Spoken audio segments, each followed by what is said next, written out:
Hello বন্ধুরা, আজ রান্নাঘরে চলে আসলাম সকাল সকাল।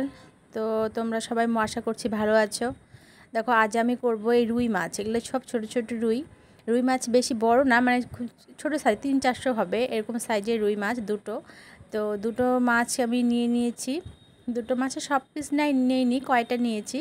নিয়ে লবণ হলুদ ভালো করে পরিষ্কার করে নিই, লবণ হলুদ দিয়ে মাখিয়ে নিলাম। এদিকে পেঁপে নিয়েছি বড় বড় পিস করে। পেঁপে আলু দিয়ে আজকে ঝোল করব। এটা আমি ঝোল করব জিরে বাটা ঝোল। এখানে কোনো মশলা দেবো না, শুধুমাত্র জিরে দিয়ে ঝোল করব।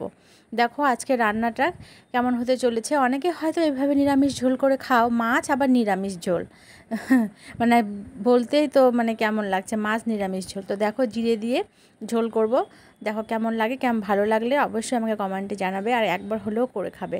দেখ, ভালো লাগে খেতে। গরমের দিনে এরকম হালকা পাতলা ঝোল খুব ভালো লাগে। তো আমি মাছগুলো সব দেখানো হয়নি।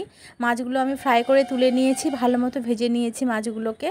তারপরে এখানে ওই তেলে অল্প আরেকটু তেল অ্যাড করে আমি আলু আর পেঁপেগুলোকে ভালো মতো ভেজে নেব। খুব সুন্দর করে ভেজে নেব। ভাজা হয়ে যাবে, তারপরে দেখো আমি ভাজা হয়ে গেলে জল দিয়ে দেব। এই যে ভাজা হয়ে গেল, আমি জল দিয়ে দিলাম। জল দিয়ে জলটা যখন ফুটে উঠবে আমি চাপা দিয়ে রেখে দেবো। এটা একটু সময় ধরে করতে হবে, কারণ পেঁপেগুলো সেদ্ধ হতে একটু সময় লাগে। পেঁপে সেদ্ধ হতে যতক্ষণ সময় লাগে এইটুকুই সময়। জল দিয়ে আমি চাপা দিয়ে এখন রেখে দেবো সেদ্ধ হওয়া পর্যন্ত। সেদ্ধ হওয়ার পরে আমি তোমাদের দেখাচ্ছি। তো পেঁপে মনে হয় সাধারণত সিদ্ধ হয়ে গেছে, দেখলাম আমি। এবার সিদ্ধ মানে হয়ে যাবে, তার আগে আমি ওর মধ্যে মাছ দিয়ে দিলাম। তো আমি মাছ দিয়ে আবার ঢাকা দিয়ে রেখে দেব সিদ্ধ করার জন্য। তো মাছ, পেঁপে, আলু একবারে দিয়ে একটু লবণ দিয়ে দেবো স্বাদ মতো। আগে আমি মশলা আগে তো লবণ দিইনি, ভাজার সময় দিয়েছিলাম। এখানে পরিমাণ মতো লবণ দিয়ে দেবো, পরে আবার চেক করে নিতে পারবে। তো লবণ দিয়ে এখন আমি ঢাকা দিয়ে রেখে দেবো ঝোলটাকে। এটা সেদ্ধ হোক, সেদ্ধ হওয়া পর্যন্ত আমি অন্য কাজগুলো সেরে আসি। তো দেখো আমি চাপা তুলে নিলাম, অন্য কাজ সারা হয়ে গেল। দেখলাম যে মাছটা হয়তো হয়ে গেছে, গিয়ে এসে দেখি হ্যাঁ পেঁপেগুলো সেদ্ধ হয়ে গেছে। পেঁপে সেদ্ধ হয়ে গেছে, আমি এগুলো এখন নামিয়ে নিলাম। একটা আলাদা পাত্রে সব ঢেলে নিলাম। নিয়ে ওই কড়াইটা একটু পরিষ্কার করে নিয়ে কড়াইয়ের মধ্যে এখন তেল দেব। তেল দিয়ে আমি জিরে ফোড়ন দেব, কিচ্ছু দেব না, শুধু জিরে ফোড়ন দেব। তেল দেওয়ার পরে জিরে ফোড়ন দিলাম, দিয়ে জিরে বাটাটা যে করে রেখেছিলাম পাটাতে, আমি সেই পাটার বাটাটা দিয়ে দেব।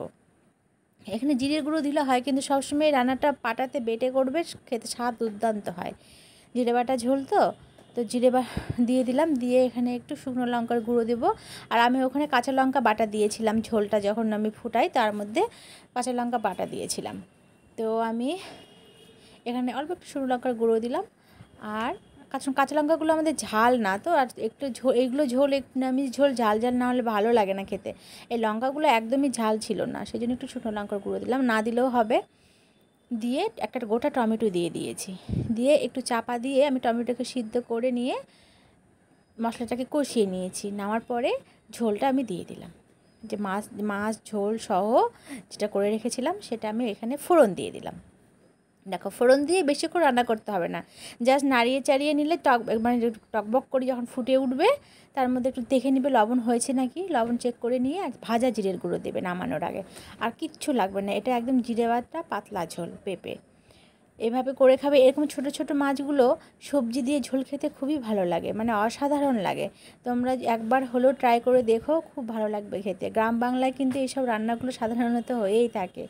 তা আমার মনে হলো আজকে গরমের দিনে এটা একটু করে দেখি, খুব ভালো হয়েছিল। তোমরাও করে দেখো। বাই বাই সবাইকে।